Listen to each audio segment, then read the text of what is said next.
قرآن ستاسو په مخ کې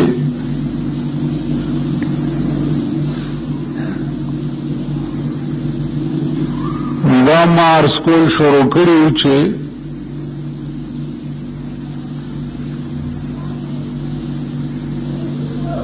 مونږ چې دا اللہ عبادت تے براہ راست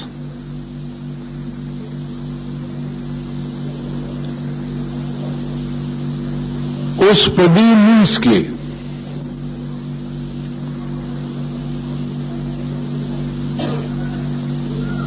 اللہ انتخاب د کوم الفاظ کړه دے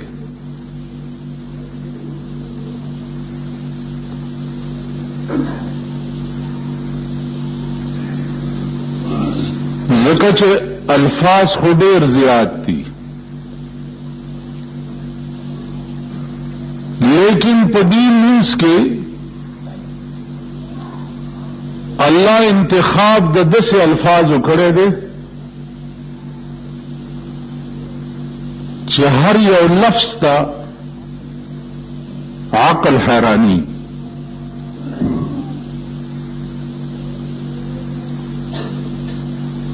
تیرہ جمعہ باندې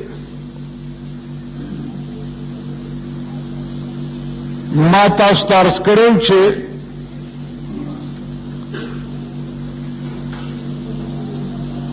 سبحانك اللهم نباد الحمد شروش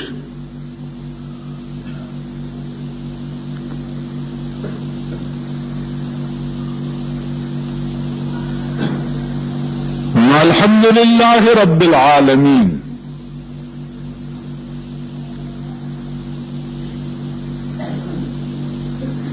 اس جن سے ثنا صفت چلے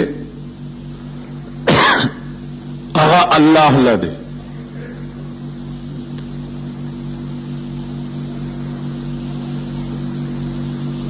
کم اللہ دلتا لفظ رب چه راغلے دے ندا رب پا مانا دا مربی دے اغا رب چه اغا مربی دا عالمینو دے مربی عربی کی تربیت کون کی توائی ساتن کی توائی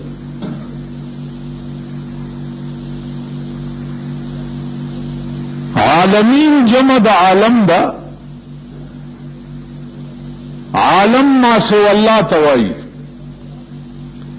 دا اللہ نا چتش سوا دے دیتا عالم ہوئی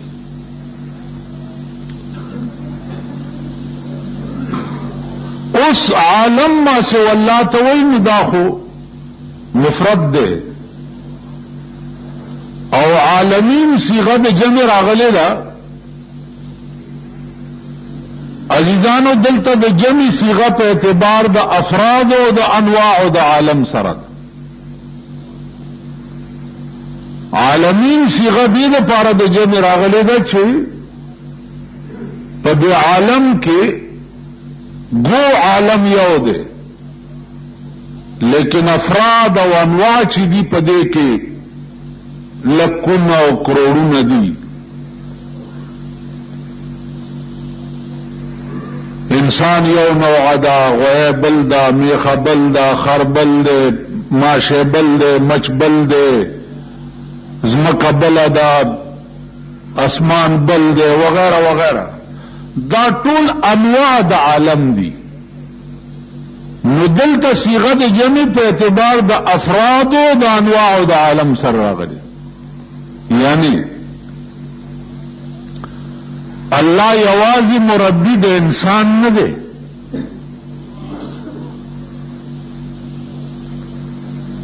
اللہ مربی دے طول عالم دے او پا طول عالم کی دے طول انواع مربی دے گورا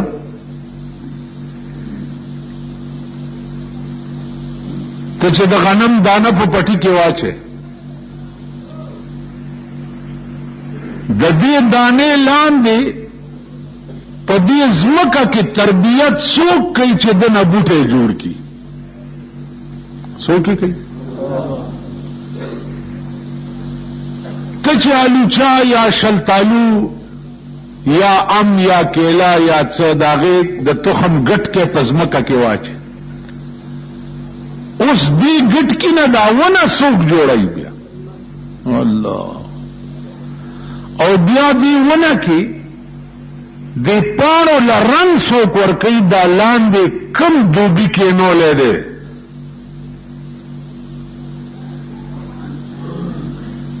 چې د چا پاڼې زیړی کی او د چا پاڼې شنی کیو. بیا دغه ونه کې چې کوم ګلونه راوځي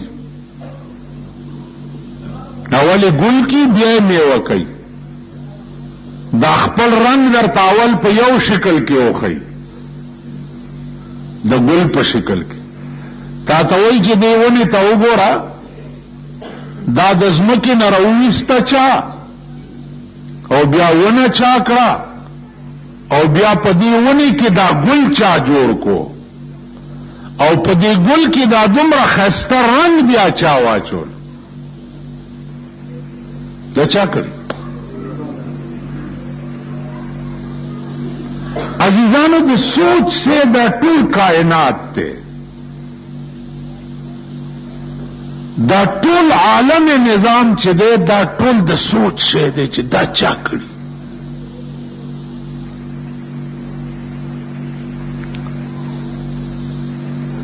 مولانا روم ته یو سړی راغی، وایي جی دا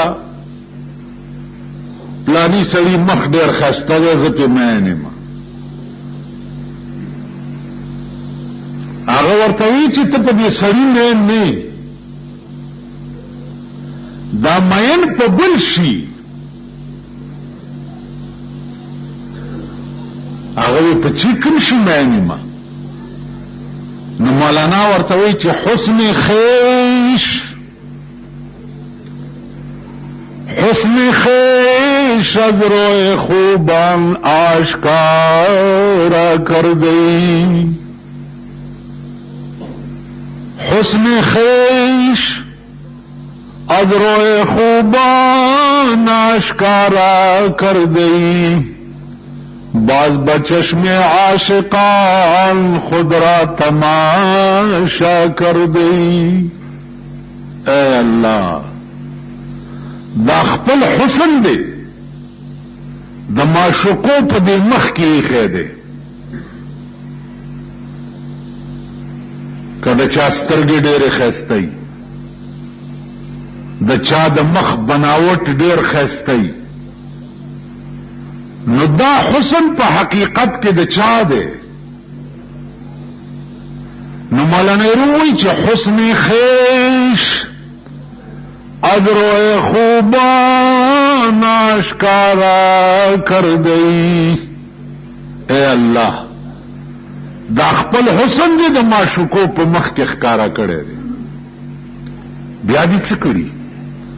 باز بچشم عاشقان خود را تماشا کر گئی.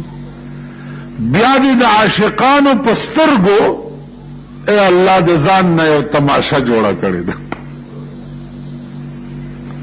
حسن ستا دی، ایښی دی د معشوقې په مخ کې دی او د عاشق په سترګو دی بیا د ځان نه تماشا جوړه کړې. بیا پرتو حسنت نہ گنجد در زمین و یا آسمان، پرتو حسنت نہ گنجد در زمین و یا آسمان، در حریم سینہ حیرانم کے چوں جا کر گئی. اے اللہ، یو طرف تا خستا حسن پزمکی و اسمانونو کی نزئیگی، او بل طرف تا در حریم سینہ حیرانم کے چوں جا کر گئی. بل طرف تا دی دا عاشق پا دومره غوندی سینہ کے حیرانم چه څنګه را جمع کړی دی.